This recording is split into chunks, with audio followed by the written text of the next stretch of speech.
Greetings, Belgian in time and space. This is your host, TheAmariaShadow, and welcome back. Wow, really? I swear, every time I undo something with my iPad, it just decides to randomly play music. I swear, it's gotta be a Bluetooth speaker that's causing that.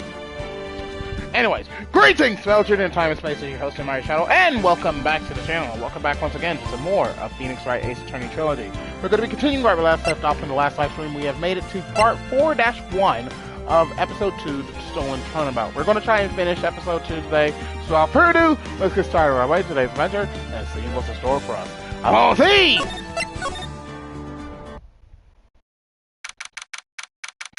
October 14th, 9:41 a.m. District Court, Defendant Lobby number 4.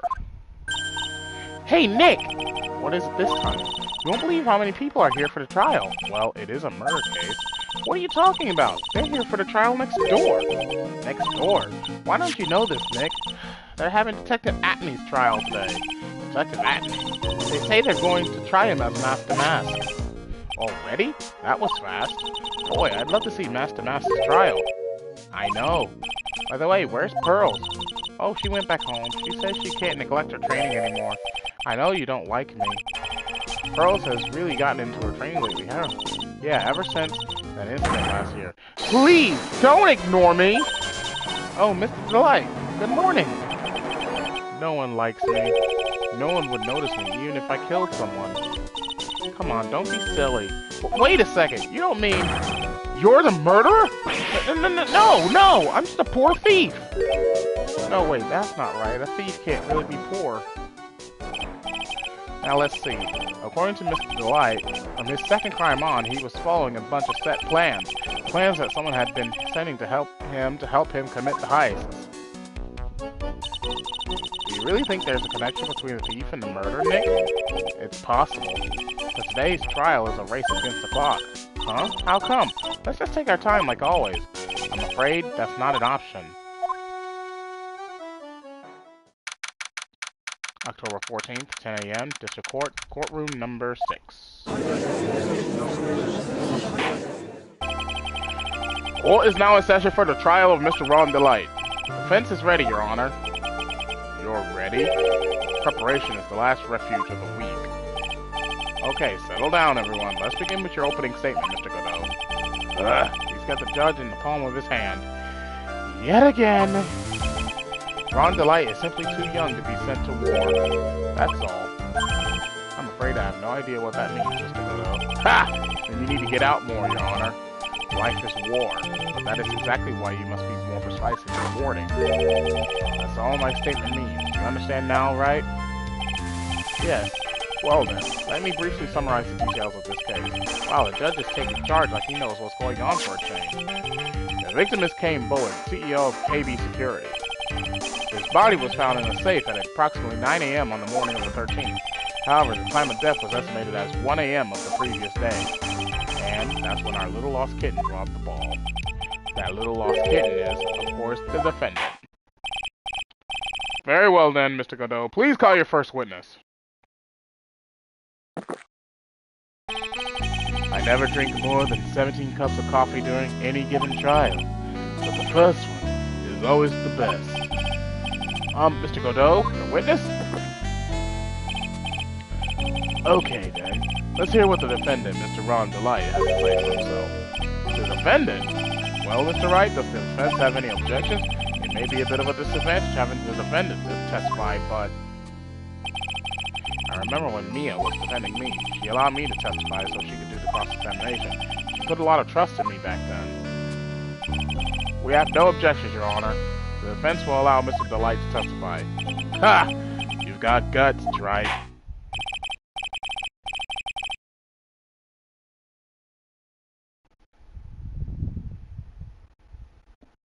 Alright then, Mr. Ron Delight, please take the stand.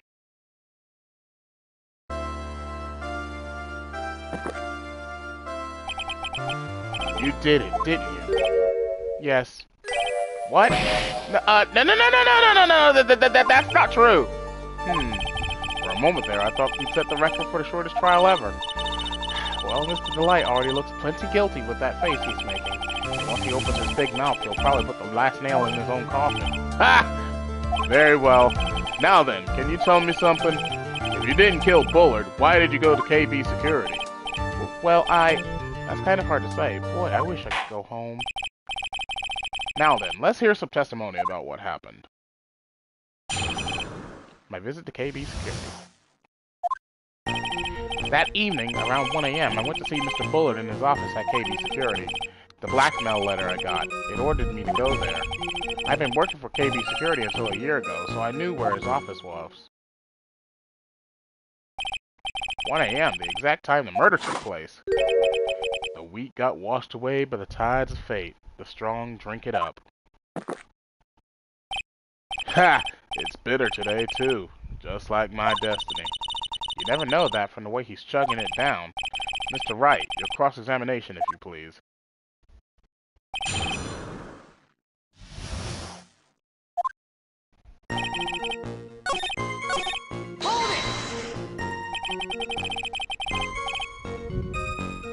You used to be a security chief for KB Security, right?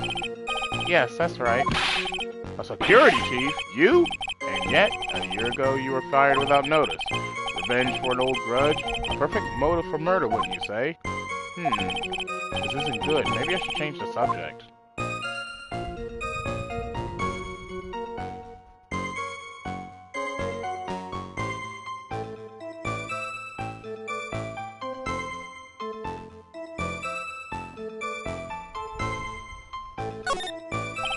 What did you do after being fired from KB Security? I spent a lot of time looking for work, but then I decided I wanted to start something myself.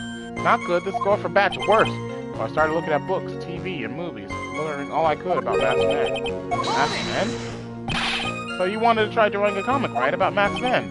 No, that's not right. I wanted to become...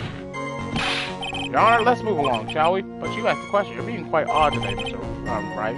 Way to bring the spinning buzz saw one notch closer to your own neck, Ace Attorney. There wasn't much to his testimony, was there? Sounds like he's avoiding something. At least that's what it sounds like to me. Uh-oh, I've got a bad feeling about this. We better be careful, but if we don't find a way to make him spill the beans, we'll never get closer to the truth. Yeah.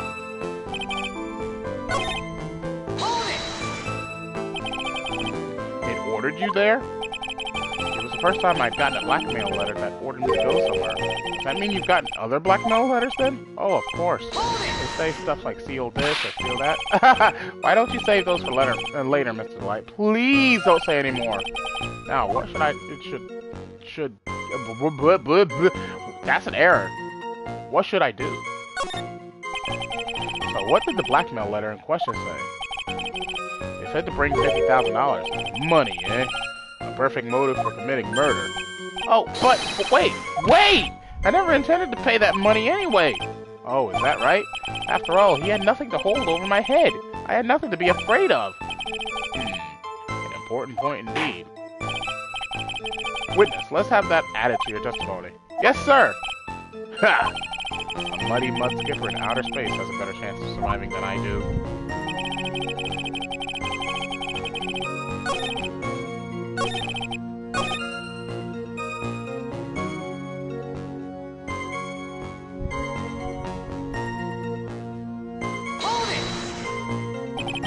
To be a security... Oh.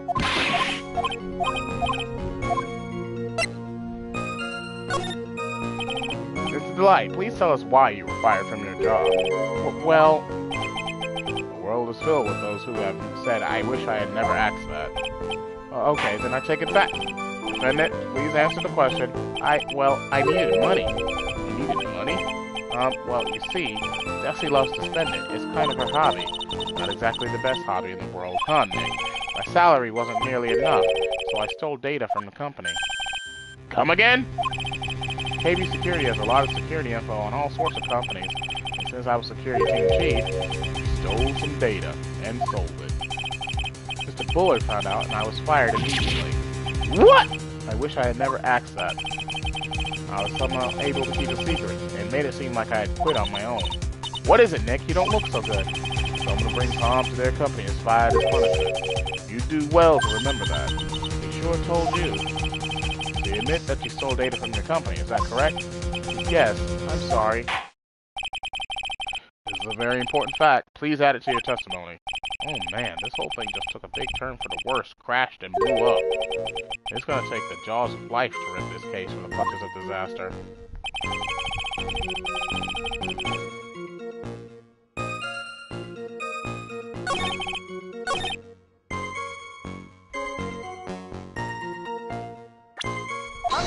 Oh, shit. Wrong button. Your Honor, that statement contradicts this evidence. It does? I don't see anything contradiction. Huh, really? Objection denied. Try to think before you make accusations, Mr. Wright. I pressed the button by mistake. I knew what I need to press. I know what I need to press here, but I pressed the button by mistake. Objection! I had to present a profile here. Mr. Delight, what you said just now doesn't match what you told me yesterday. Huh? What doesn't? I think you must have been scared. Very scared. Of having a certain person find out your secret. A certain person? Miss Desiree Delight, the defendant's wife. What? But listen to me, my Tessie, she's... Looks like if I just sit back and relax, the fun will end before it truly begins. Goto! Yes, we know. It was all your wife's fault. What do you mean? Mr. Delight stole company data to pay for his wife's spending habit, for which he was fired. Unable to face his own wife, someone used his dirty little secret to blackmail him. And that is how this murder came about. Oh, No, everything is falling neatly into place for him. Don't talk about my Desi like that, or you'll be sorry. Well, it seems that we've learned a great deal of things here so far. What do you think, Nick? I didn't think it was possible to get so thoroughly whipped in just 10-20 minutes. Clearly there was sufficient motive for murder. He stole data for his wife and he killed to protect the secret. A family man who cared just a little too much. The motive is clear. Let's move on. What happened at the crime scene at 1 in the morning, Mr. Delight? Come now, tell us. We're all ears.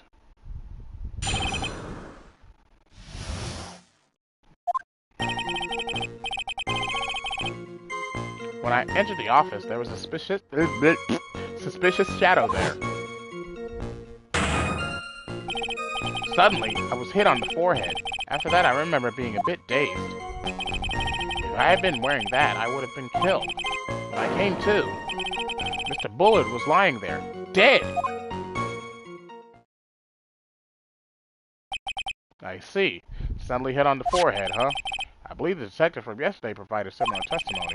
He said that the mask struck him on the head from behind. Of course, since Anthony turned out to be the culprit himself, that was all a lie. Ha! No one's going to believe a pathetic lie like that. But what are you saying? I really was attacked! We'll find out if what you say is true or not during the cross-examination. Got that, Mr. Trite? Don't go easy just because he's your client. If I see any sign that you are, I'll treat you to another cup of my special blend. You don't need to worry about that, Mr. Godot. I have faith in Ron. I know he didn't do it.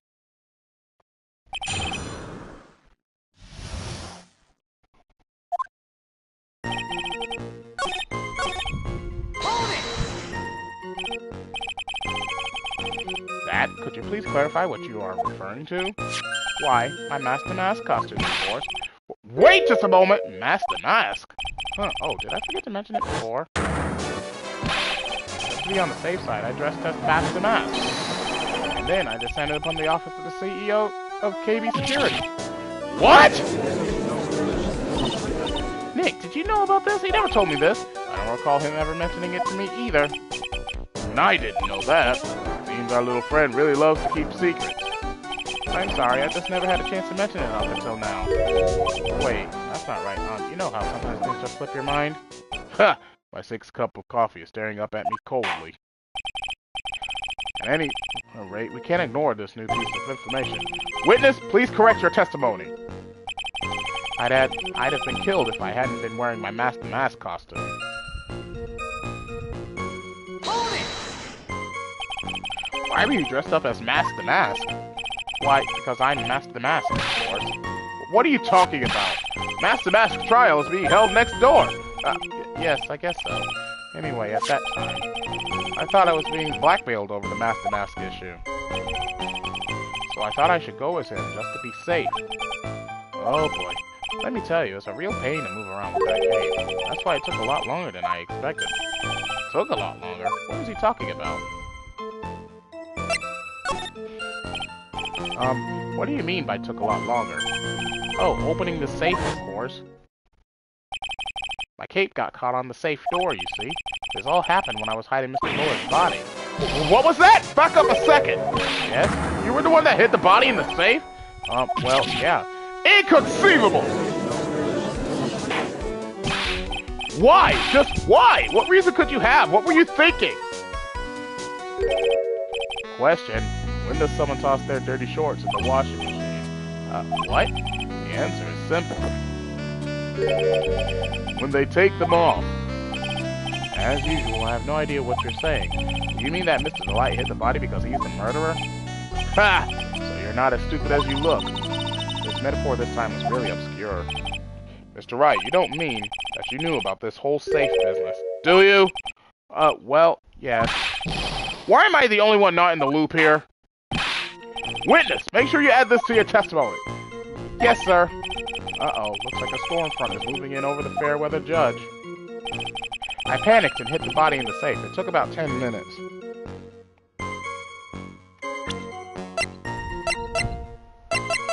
Objection!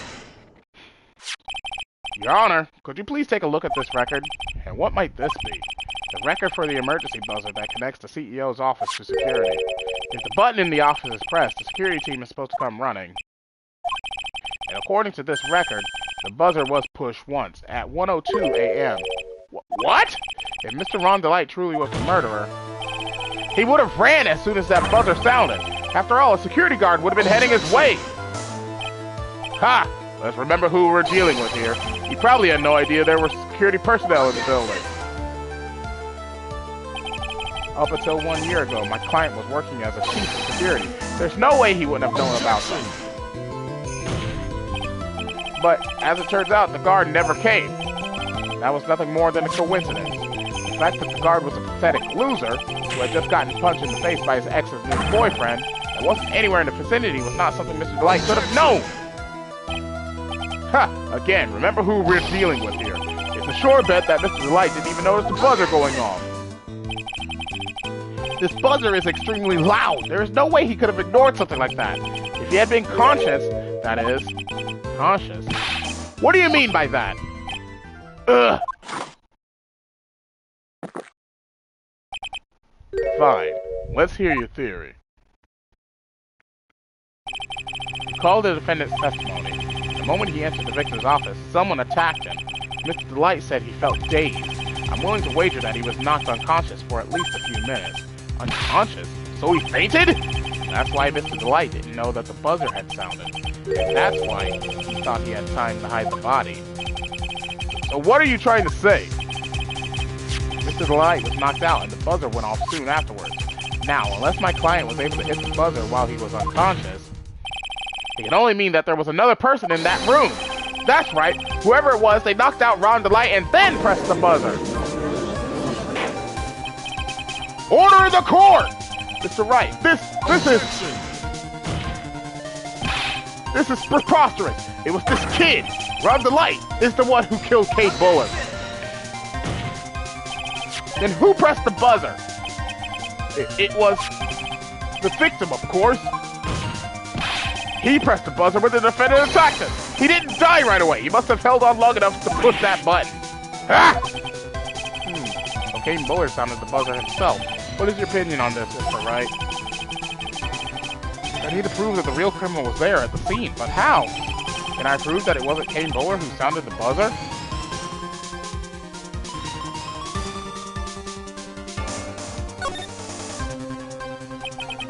The defense's opinion is this, Your Honor. This piece of evidence proves that it wasn't the victim who sounded the buzzer.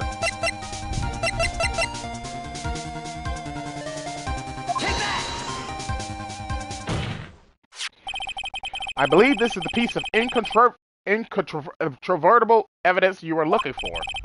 The emergency buzzer? Is there some kind of clue on it? Absolutely not. Hey, come on now. At least give some thought to what you say before opening your mouth. The fact that there are absolutely no clues is itself the clue. Now I'm the one who's clueless. This button has no fingerprints on it. If Mr. Bullard had really pressed it himself, naturally he would have left his fingerprints behind. Phew! Objection! Ron Delight obviously write them off. Why would he? A guard could have come in at any moment. He touched that button, I know he did. The defendant, Mr. Delight, was dressed as Master Mask. And Master Mask always... Order! Order! Order! It would seem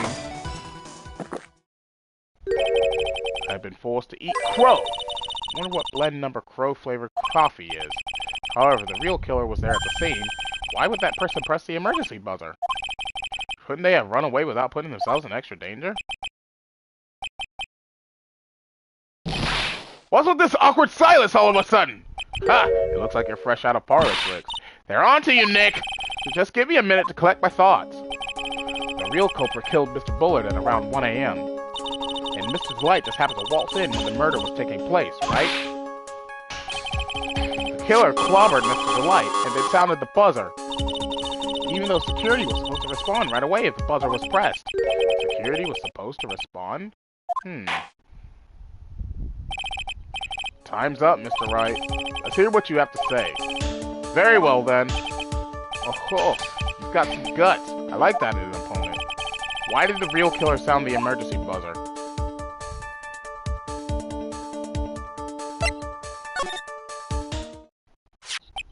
The killer knew that if they pressed that button, a guard would come running. And that was exactly what they wanted. Do you mean to say the killer called the guard on purpose? Yes, although as it turned out, he never showed up. Because he was getting his clock cleaned at the time.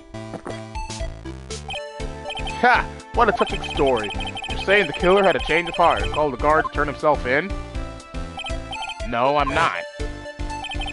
When that buzzer sounded, there were 3 people in that office. The victim, King Bullard, who was already dead. The defendant, Ron Delight, who was out cold. And the third person, the real killer. Hypothetically, yes. Now then, in this situation, if the real killer made an escape, what would happen? The only ones left in the room would be the victim and Ron Delight. And if any security guards came running in at that time, they would think that I was the murderer. Yes, that was precisely the real killer's objective. To frame Ron Delight for the murder.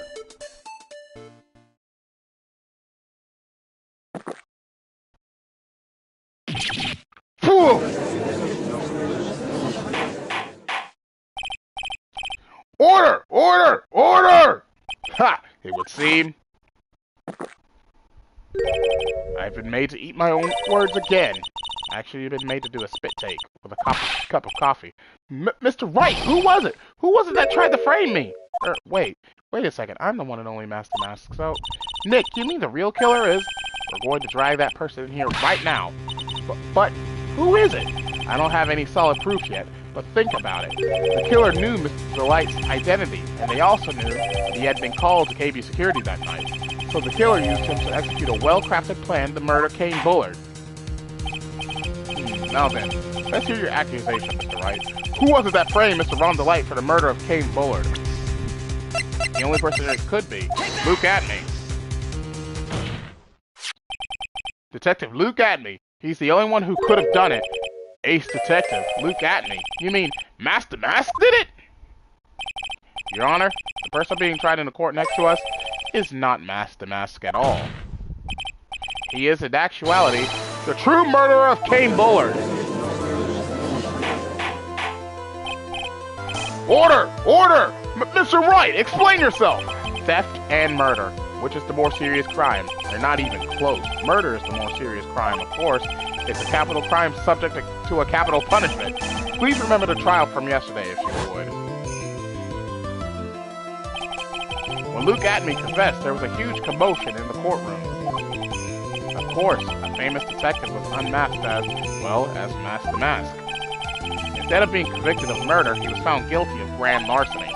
That was his true objective all along. Found guilty? Master Mask had the perfect alibi for when the murder took place. He was stealing the urn at Lordly Taylor.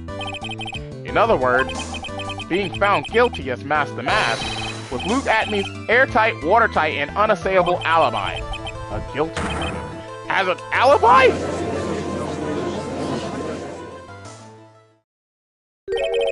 You know, it's almost time. For what?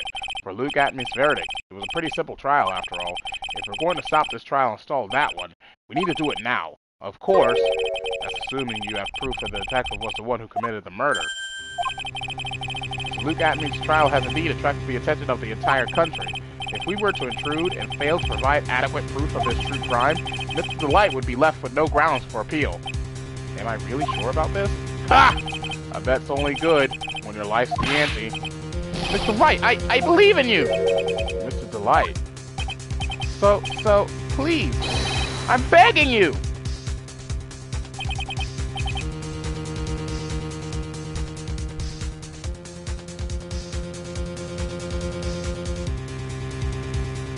Thanks, but my decision will determine the rest of your life. Can I really risk your life like this? Phoenix! What was that?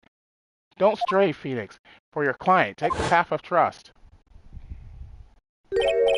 That voice, it sounds like... Mia!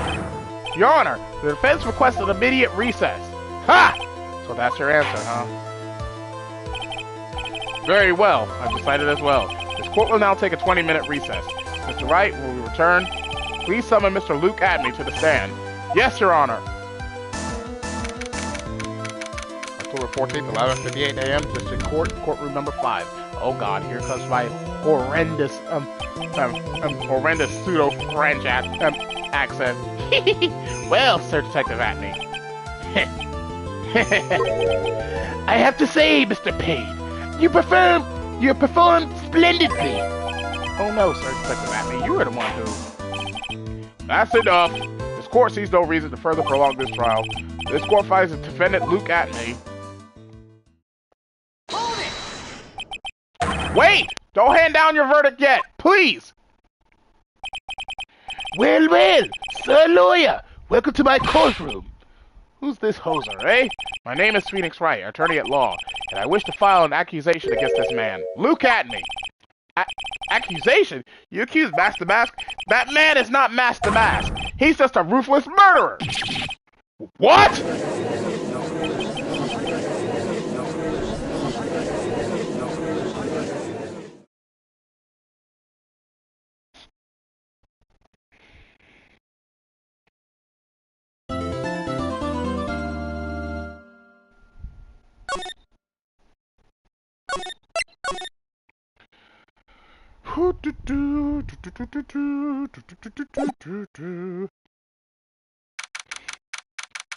October 14th, 12:14 p.m. District Court, Defendant Lobby number 4.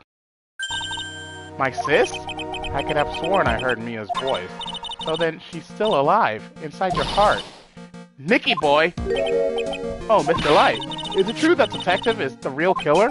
To be honest, we don't have any definitive proof. He's the only one who could have done it. But wasn't he at Loyally Taylor that night? Not to mention, we don't exactly know his motive. I mean, why would Detective Atmey want to kill Kane Bullard? Oops, it's almost time. Better get back to the courtroom. I need to find some solid proof. It's gotta happen sooner rather than later. October 14th, 12:21 p.m., District Court, Courtroom number 6.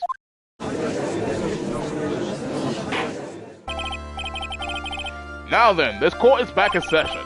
Mr. Luke Atmey, please take the stand. Well, how do you do, Sir Lawyer?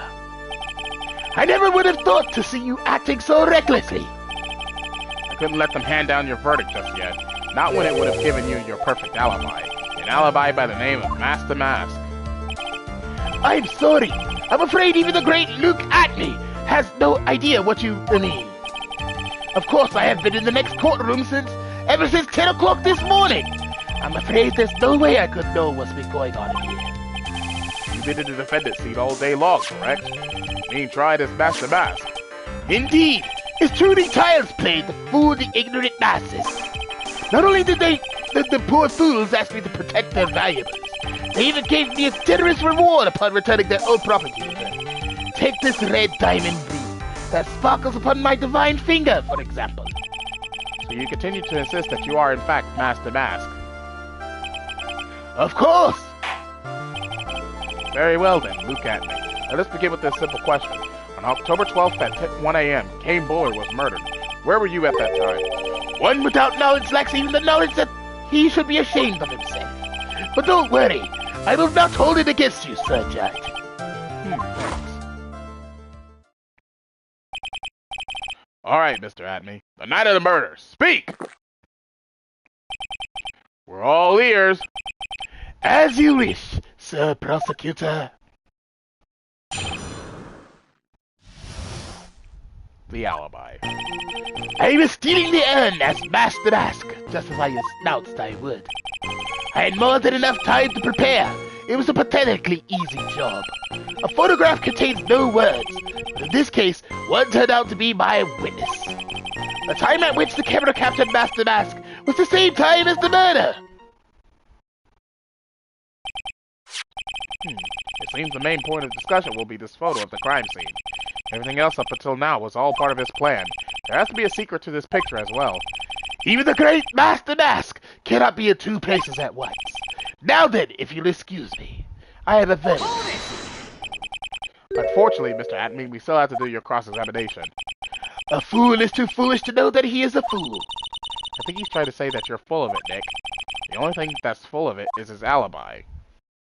He hired you at one point. That's right! That was over 20 days ago, if I'm not mistaken. You sent the calling card to Lordly Taylor 10 days before the heist. That would mean you sent out the card after you began your security watch, right? Indeed! There was no reason why I couldn't do both jobs at once. It's the perfect opportunity to steal my latest target. I see. You truly are evil, aren't you? Yes, evil is what I am. Hey, Nick, isn't there something odd about this? Detective Atme was always proud of his ace detective skills, right? But if the urn was stolen from Lordly Taylor while he was the only one watching it, he'd have no way to maintain his perfect ace detective persona. You know, that's true. It is kind of odd.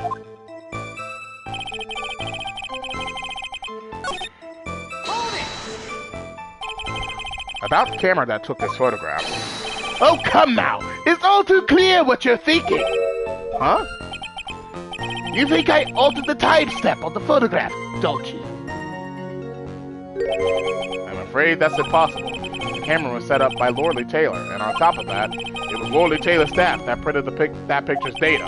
Unfortunately for the defense, there's no way that picture could have been altered. I see. It looks like I'd better find something else that could be suspicious. So this alibi is false? It has to be, or he couldn't have killed Mr. Bullard at KV Security. But I'm not really spotting anything unusual. There are two possibilities. Either the mask in the photo is a fake, or the photo itself is.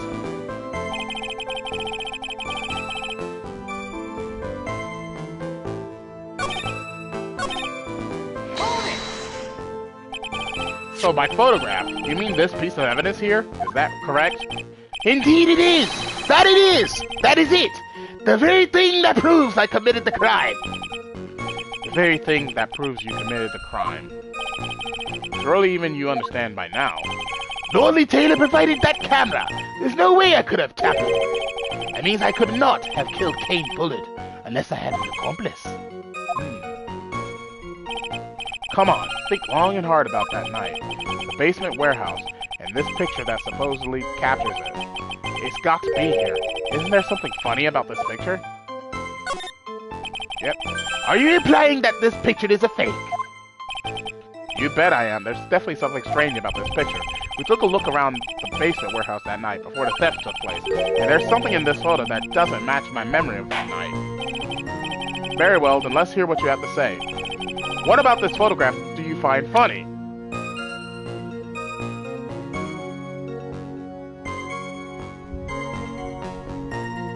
Take that!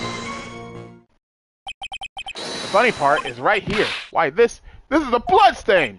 Ah, blood! Now this case is getting interesting. Not exactly. This stain is actually pink paint. Oh, just paint?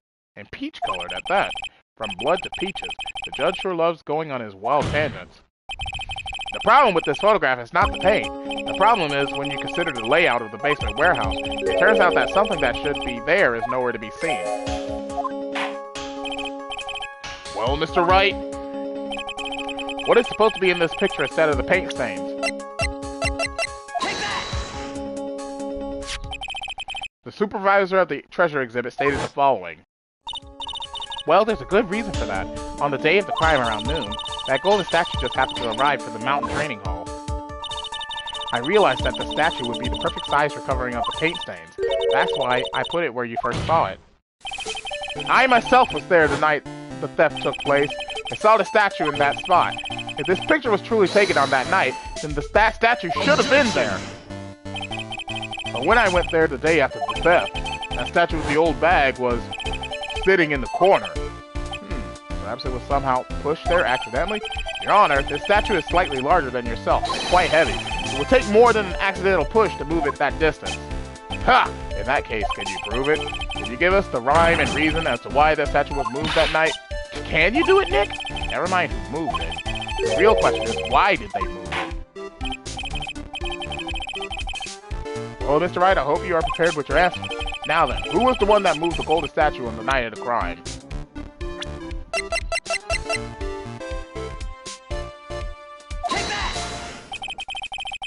The one who moved the statue is none other than Look at me! Come now, son lawyer. There you go again on one of your strange delusions. Mr. Wright, what basis do you have for your strange delusions? It's very simple. The witness was the only one in the basement warehouse that night. That is indeed very simple. However, why would I want to move a heavy golden statue? The reason for moving the golden statue. Here's where our battle really begins. Well, Mr. Wright, what reason did the witness have to move that statue? The reason can be found here in this photograph. Look at me. You pretended to be Mask the Mask. Create an alibi by showing you were at Lordly Taylor that night. Hi, Saturn. Well, this photograph contains a single fatal flaw. If the statue had been there, your lie would be exposed like cheap film at a drugstore. That is why you had to move the statue. A single fatal flaw? Interesting theory. Please enlighten us. Just where in this picture does this lie exist?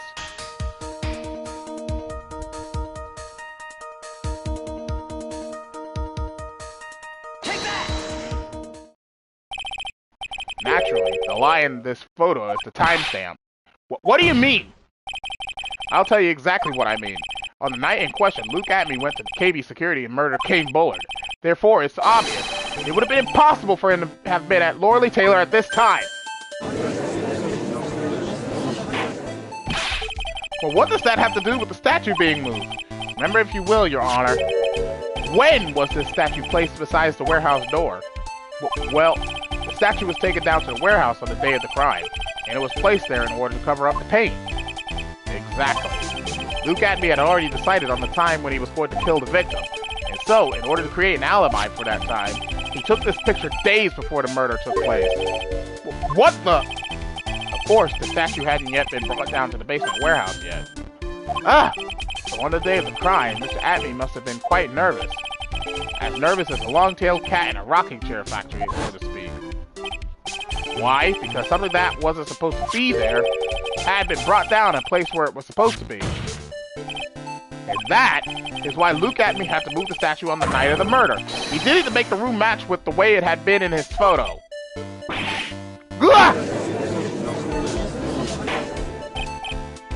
Order! Order! Mr. Atme, is this true? One moment, Your Honor. Have you forgotten this? What's that? The data for the basement warehouse computer. According to this, the camera did indeed go off on the night of the crime. It's true that the camera had been set up by the Lordly Taylor staff. However, the program used to manage that data was yours. That alone would have allowed you to tamper with the data.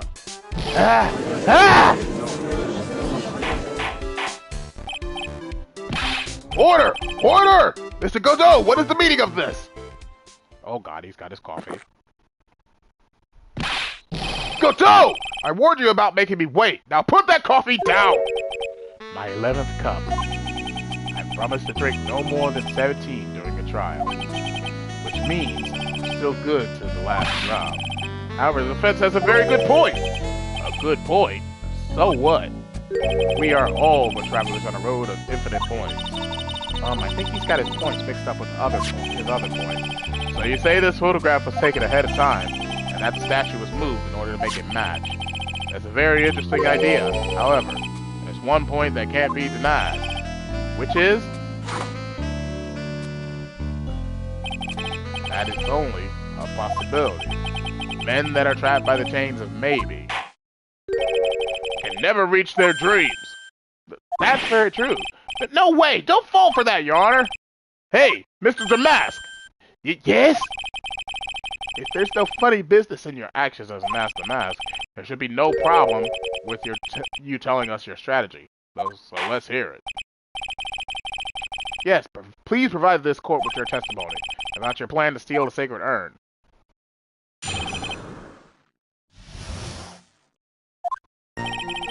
I first received the request from Lord Taylor about 20 days ago. The urn was placed in a box, and smarty! It was then sent to the warehouse. Hence, I was actually unable to see the urn for myself until the day of the crime. I knew it was an extremely valuable treasure, so I sent my car 10 days beforehand. It wasn't valuable, though. I then handled security by myself to ensure that my crime would go smooth. At last, I held the urn in my hands for the first time at 1 a.m. on October 12th. That's pretty much all stuff we've heard before, isn't it? Yeah, but we will find the truth hidden in the nuggets of new information you gave. Witness, you sure there are no mistakes this time? Smarty! Very well then. Mr. Wright, you may begin your cross-examination.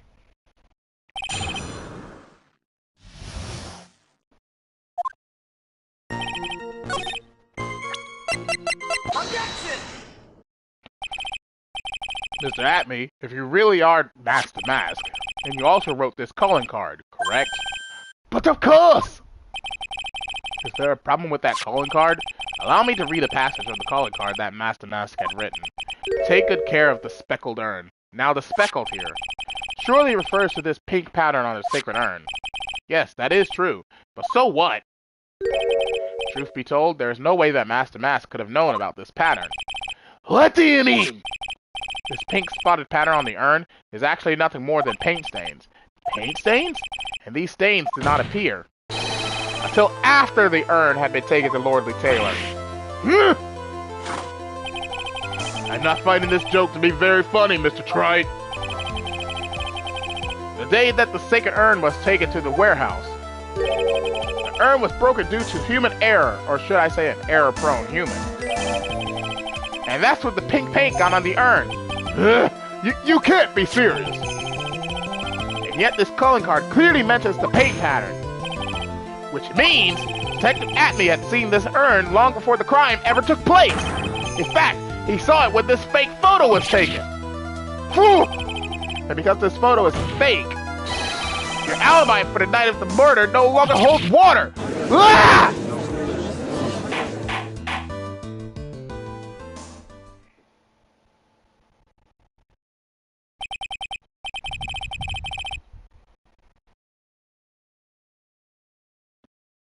Witness, do you have anything to say for yourself?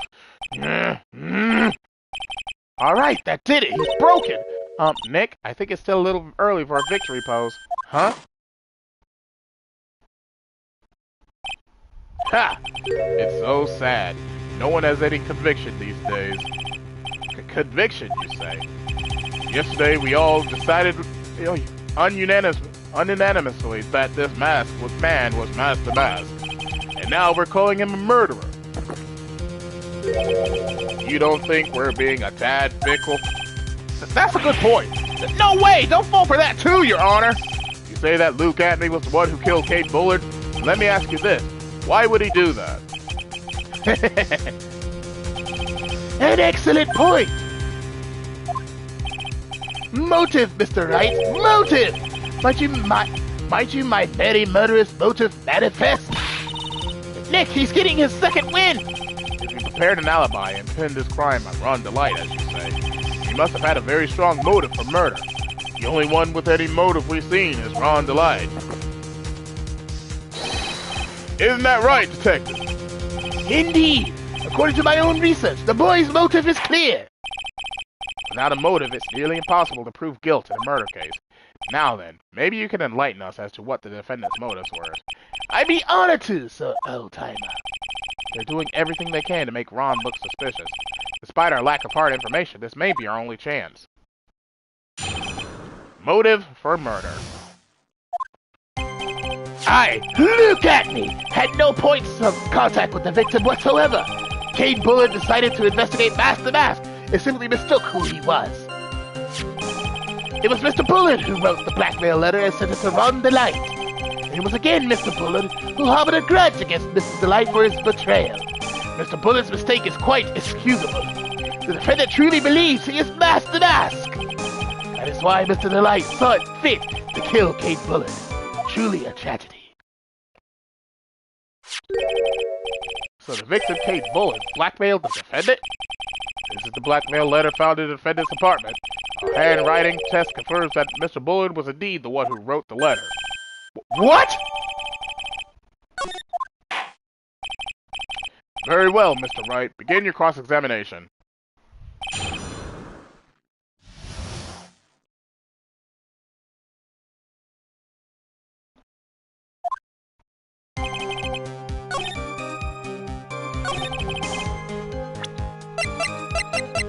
Objection! Mind if I ask you a few questions, Detective Atney? Well, if it's just a few, I guess it's all right. When you said that this letter was addressed to Ron Delight, I couldn't help but notice one major contradiction. Contradiction? I don't know where a walking contradiction like you gets off saying things like that. You're one to talk! At times like these, men are made to express themselves with their fists. Why don't you show us what you've got there, Junior? Indeed, time to man up, Mr. Wright. Show us the contradicting evidence in the content of the blackmail letter.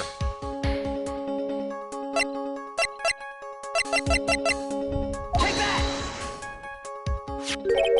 Take a good look at this newspaper clipping. It contains a picture of the tear of Emanon, the stolen jewel. But what about it? The problem is this jewel's color. Color? I'm not much for discussing color myself. According to the clipping, the color of the stolen jewel was blue. However, in the blackmail letter, a totally different jewel is mentioned. I'll take that red diamond you received the other day. Red? Which means the red diamond described in the blackmail letter is not the tear of Emanon that Master Mask stole at all. Objection! And your point is, Mr. Trite? So you are trying to say that this blackmail letter was intended for someone else? That is what you're trying to say, right, Trite? That is what you're trying to say, right, Mr. Wright? Well, that is what you're trying to say, right, Nick? Yes. This is who Kate Bullard was actually blackmailing. Take that! Naturally. It was you, Detective Atney! Do you have some sort of basis for that claim? You have been personally involved in every single Master Mask case, and in the last case you recovered what was stolen, and received the jewel as your reward. A jewel? Probably the one wrapped conspicuously around your finger. That red diamond ring! That is the diamond referred to in the letter, which means that Kate Bullard wrote that letter in order to blackmail you! Ah! Order! Order in the court! Order, I say! It seems you've gone too far with your childish pranks, Mr. Trite. Uh-oh, I don't like the way you said that. Kate Bullard blackmailing Luke Atney? Are you for real? Yes, I am. Nick, come on, stand up to him. And answer me this. The blackmail letter contains the following passage. If you don't want your identity revealed to the world. Yes, it certainly does. Kate Bullard threatened to make Luke Atney's identity public knowledge. An identity he wanted to keep secret. So just what was that identity? Atney killed Kate Bullard because he was afraid of his secret becoming known. What was the identity he wanted to keep secret? This is what it all comes down to, Nick. The identity that Luke Atney wanted to so desperately keep secret was his identity as a blackmailer. Luke Atney was a blackmailer! Objection! Hey now, isn't that a little different from what you've been saying? You said that Kate Bullard was the one blackmailing Luke Atney. Are you saying that Atme was blackmailing someone else on top of that? You have to admit, that does sound a little odd. It's not odd. It's the only thing that makes any sense. Kane Bullard was blackmailing Luke Atme. But Ron Delight was also being blackmailed by a certain someone. So, did you start receiving blackmail letters after this incident? Yes, just a few days after the Tier Emanon heist. After that, I started getting the plans in the mail. I received plans from some very kind person, incredibly detailed plans. Detailed plans? In which case, that would mean that Ron Delight was actually Master Mask. That is what we are claiming. Someone else came up with the plans and had Mr. Delight seal his targets for him. And that someone was none other than Luke Atme. Shh! Silence! Now I see. It's all becoming clear. What is? When you were in grade school, you received the same report card every year. Careless, with the tendency to jump to conclusions. Am I wrong? How did you? You say that I, Luke Atme, was blackmailing Ron Delight. In which case, I would naturally know all about his relation to Master Mask. Well, yes. Ron Delight started receiving plans from his second crime onwards, correct? Which means I learned of his identity when he committed that first crime. Good point. You certainly couldn't have blackmailed him otherwise. In that case, let's see some hot, bitter evidence. During the first crime, how did Luke Atme know that Ron Delight was Master Mask?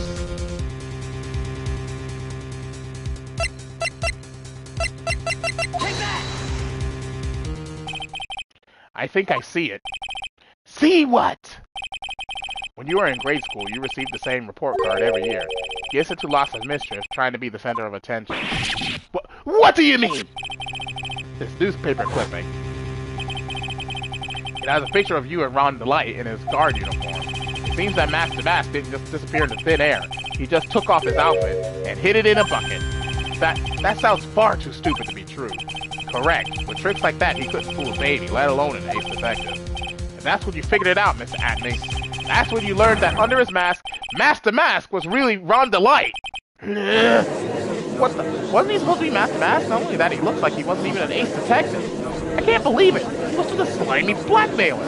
What a fraud! Trying to pass himself off as an ace detective. Why you? How dare you expose me like that? Why, I mean, I've never blackmailed anyone in my life. I'm a famous and proud ace detective. And also Master Mask. Why can't you understand that? I'm afraid you are neither a proud thief nor an ace detective. You're a blackmailer and a murderer. That is your true identity. Why you? How dare you even dare imply? Oh no, he's speeding. He's going off.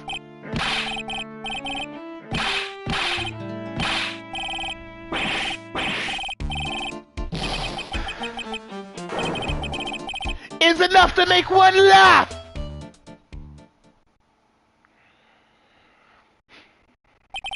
It would seem we finally arrived at the real answer. That was quite a performance by Mr. Atme. Bailiff, please prepare a cell for Mr. Atme. Oh my god, Godot, really?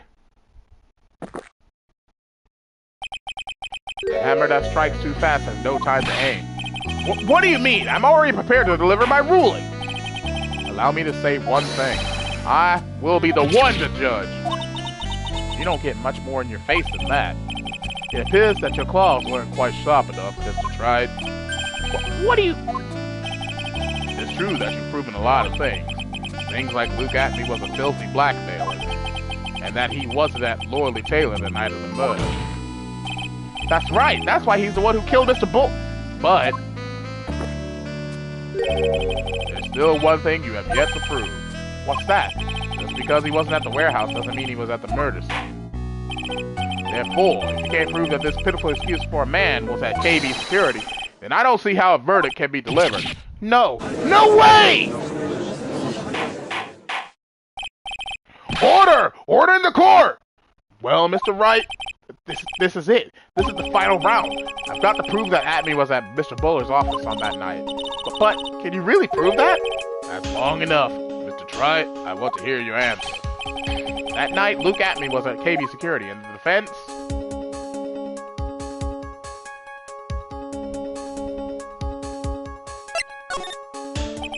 I can't prove it. Just as I thought.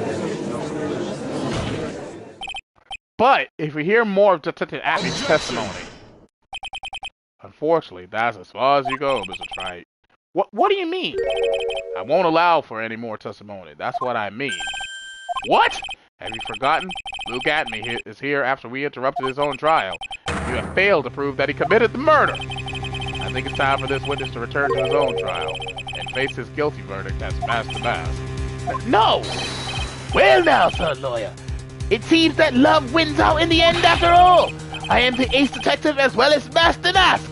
My verdict will verify that. Mrs. Run the Lights will verify that he is the true murderer. I declare that with the full force of my ace detective. Order! Order in the court! That's enough deliberation over this witness. I can't believe this. At this rate Ron is, don't give up now, Nick. We still have tomorrow. We can look for more evidence, and by then it'll be too late. Huh? Why? Double jeopardy. One of the basic rules of any court of law. Double jeopardy? Should a defendant be tried and found innocent in court, that defendant cannot be tried again for the same crime. It is a fundamental rule of all courts. It applies to this witness as much as it applies to anyone else. Mr. Atney will be found guilty in a matter of minutes. Guilty as Master Mask, which means he will be innocent as far as the murder of Kane Bullard is concerned. No way! The fact that you were unable to prove Mr. Atney's guilt of that crime here means that he will never again be tried as Kane Bullard's murderer. Ah!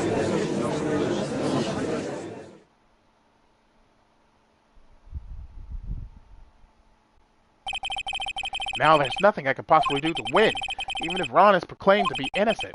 The real killer, Luke Atney, will go free. We have cross-examined every statement the witness has made here today, and as long as there is no more testimony, I'm afraid I have to declare that there will be no further questioning of this witness. Are there any objections?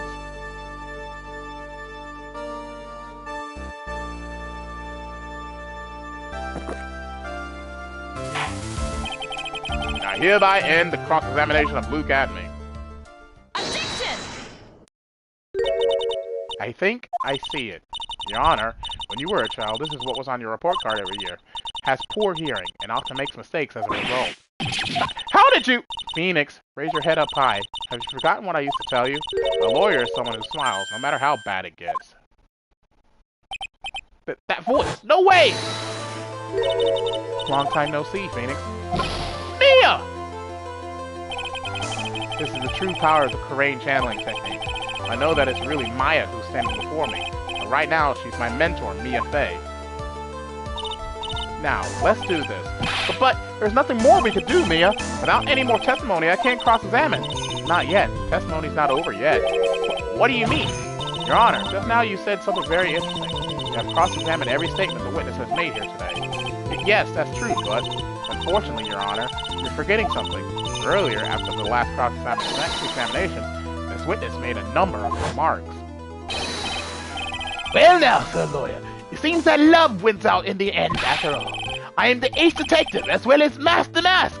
My verdict will verify that. Mrs. Run the Lights will verify that he is the true murderer. I declare that with the full force of my ace detectiveness. Yes, but these comments appear to have no importance whatsoever. Very well, then we shall prove their importance via cross-examination. At any rate, as long as the witness has made these remarks, we, the defense, assert our right to question them. Is that all right with you, prosecutor? Is something the matter, Mr. Godot? Ah, nothing. Oh, Sir Lawyer, it looks like you're one step too late. If you think such falsehoods would do anything to me, look at... Let's hear it. Huh? It's true that the witness made some remarks. So then, let's hear this last bit of cross-examination. Mr. Godot, where are you? Very well then, Mr. Luke Atney. I'm going to allow the defense to cross-examine your earlier remarks. The defense would like to hear why you declared the defendant to be the true murderer. So please, give us one last bit of testimony. Phoenix, this is it. This is our absolute last chance. Yes, Chief! The last testimony.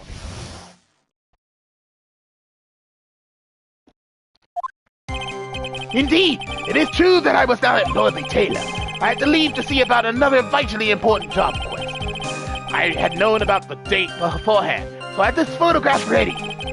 My brilliant deduction was what informed me that the true culprit was Ron the Light. And thanks to the keycard and wallet, it was abundantly clear that he was there. I was also able to make a deduction from the buzzer, which only sounded once. The button did not have any fingerprints on it. Why? The victim would have left prints if he sounded it, which means the killer sounded it. Mr. the Light was wearing his Master Mask outfit, which is why he left no prints. And the blackmail letter? The victim likely just mistook the color of the jewel. Body! Therefore, all the evidence points to that poor boy. This testimony actually seems to hold up pretty well. The witness's earlier remarks do not appear to have been hastily prepared. All of his points have been explained, and none of them seem to contradict anything. But of course! But how did you know about the emergency buzzer? The police investigation documents went directly to me, and I always look over all the documents. It's elementary, sir lawyer. Are you going to make even more trouble for us now, sir lawyer? I will not allow any of our usual shenanigans, Mr. Wright. Yes, Your Honor. We cannot postpone Luke Atmey's trial any longer. This is your last chance. Hang on a sec, just one chance? Ha! It seems the party's about to begin. Well, Phoenix, there isn't any evidence that contradicts with that testimony. So it would seem. What do you mean, so it would seem? Listen, Phoenix, pointing out the contradictions doesn't always mean you have to present evidence, does it? At any rate, this is our last chance. If you can't point out a case-breaking contradiction, you lose. That's all there is to it. Cup number 17, the last cup. Seems like the time has come to put an end to this trial. I have to find a fatal contradiction in this testimony, and I need to point it out without presenting evidence. Which means all I can do is find a contradictory remark and press it. Remember, you only get one chance. Very well then, Mr. Wright. Please begin your final cross-examination.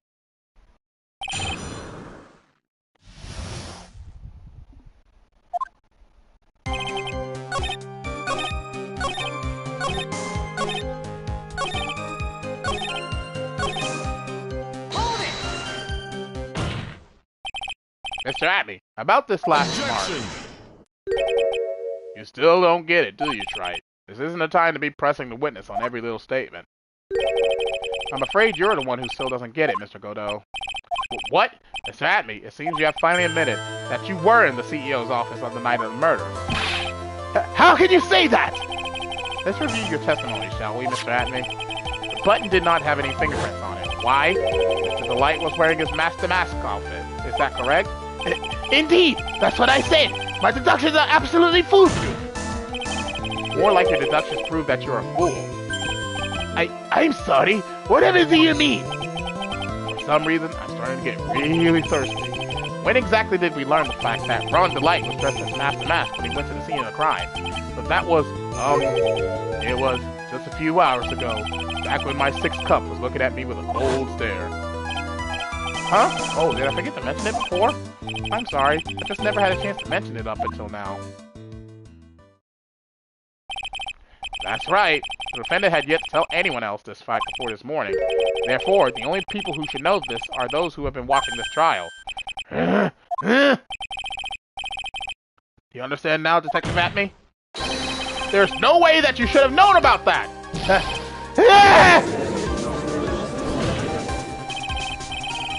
You're in the next courtroom being tried as Master Mask. So then, enlighten us! Just how did you know about that piece of information? Well... Come on, this detective must have known about it. He probably had plenty of chances to find out beforehand. And it's those chances that I want to discuss next. That night, Mr. Delight was wearing his Master Mask outfit. There is one and only one way for Detective Atmey to have found that out. Only one way, you say? Please recall, if you will, Mr. Delight's testimony. When I entered the office, there was a suspicious shadow there. For a second, my client witnessed the real killer. Well, Mr. Delight never saw his attacker, so there's no way to tell whether or not the real killer was Luke Atmey. It's with that statement that I'll turn this case on its head. Just what are you implying? Mr. Light saw the real killer, correct? Now, if you turn that statement around, it stands to reason that the real killer had also seen Rhonda Light. Impossible!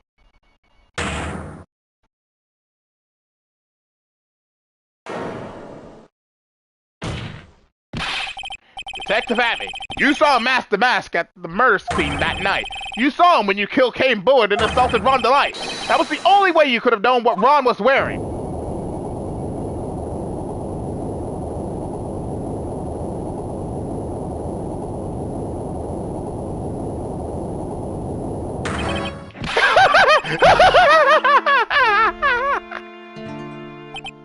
Take a good look, everyone. Unable to find a rival worthy of my genius, I was forced to create one by myself. Here I am, the tragic clown. That's the same line you gave yesterday. But I think there's a little more meaning behind it this time.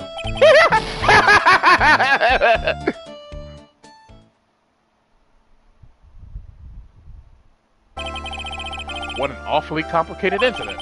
Kane Bullard was blackmailing Luke Atney, who was in turn blackmailing Rhonda Light. And among killing his blackmailer, Luke Atney tried to frame Rhonda Light. He then claimed to be guilty of Master Mask in order to escape his true crime. And to that end, he came up with this plan. He used the double jeopardy rule when making his alibi. At any rate, it would seem we finally found the truth. Excuse me, I came perilously close to besmirching the record of an innocent young man, besmirching him with the title of murder. Don't ignore me! Oh, I didn't realize you were there. Why wouldn't he be? About the verdict, I know. You never committed any murder. That's right, I'm so glad you understand that, but I really am Master Mask. Thanks to that trial yesterday, I'm innocent now, right? What was it you said? Double jeopardy? Now that you mention it, I've been careless. Careless? What do you think, Mia? As the defendant says, the rule of double jeopardy is absolute. A defendant can never be tried twice for a crime in which he was once found innocent. Then, Master Mask is really innocent? It would seem so. For now. For now. Now then, this court finds the defendant not guilty.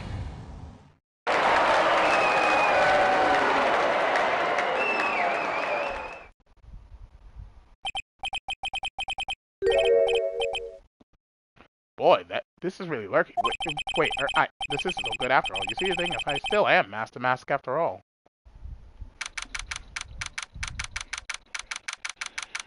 October 14th, 3:35 p.m. District Court, Defendant Lobby Number 4. You did it, Phoenix! Thanks, Mia. It's been a long time, hasn't it? Yeah, it's because Maya doesn't call on me much these days. Oh?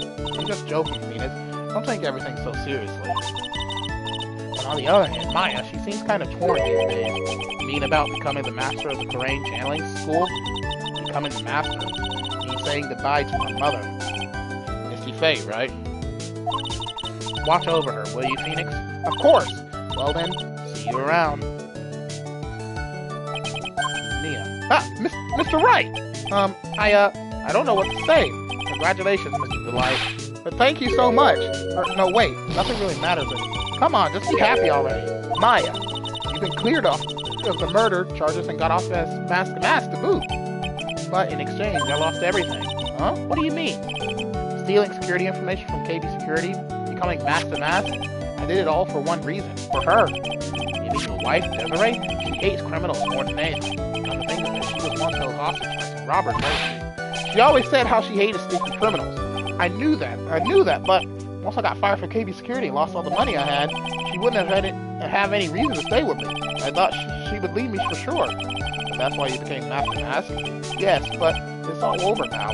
A broken bowl can never be put back together. But that's not true, right, Nick? Right. Really? Can we go back to the way things were? You'll be fine, and Nick can prove it. I can? I kind of wish you would check with me first. It's a delight. Even if the bowl is broken, there is always a way to put it back together.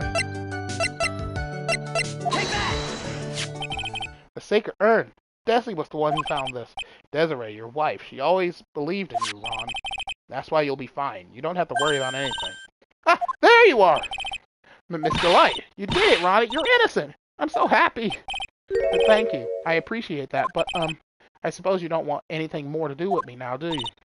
Ronnie, why didn't you talk to me about what was going on? I had no idea you'd quit KB Security. I never imagined that you were really Master Mask either. Mr. Light, what are you going to do now that you know? You're not going to really leave him, are you? Come on, it's obvious, isn't it? How could I ever let a wonderful man like him get away? After all, my bike's really fast. So fast that there's no way he could ever get away. But didn't you say that you hated criminals? Oh? I only hate people who act all cowardly and sneaky. Like that detective. I see. My Ronnie went and declared his crimes before he committed them. Like a man. I just love a man who's so chivalrous. Chivalrous? I knew I was right about you. Every day I spend with you is filled with thrills and excitement. Desiree, you really do love Ron, don't you? Nicky boy. Yes, I'm really glad I asked you to defend my Ronnie. Thank you so much. I'll never forget what you've done for us. Oh, well, take care of yourself. You too, Nicky boy. I can feel my face going red. Mr. Nick, Mystic Maya, congratulations! Talk about bad timing. Mr. Nick, how could you? With another man's wife, in front of Mystic Maya! No, you got it all wrong. I'll never forgive you. Never, ever!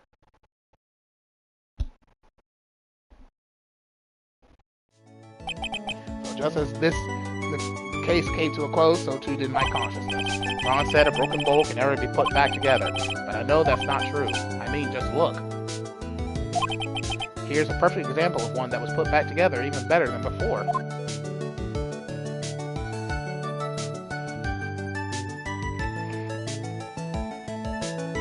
And with that shall bring today's live stream to a close.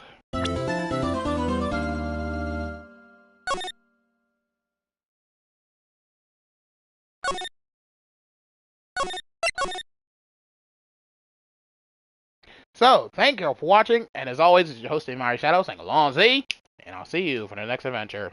Goodbye, everyone!